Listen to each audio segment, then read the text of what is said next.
تمام انسان مرتبے میں برابر ہیں. پیدائشی طور پر کوئی انسان افضل نہیں، کوئی ارذل نہیں، کوئی اونچا نہیں، کوئی نیچا نہیں. پیدائشی طور پر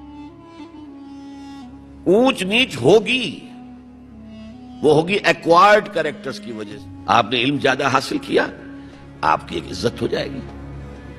آپ میں تقوی زیادہ ہے، خدا ترسی زیادہ ہے، آپ کی عزت کی جائے گی.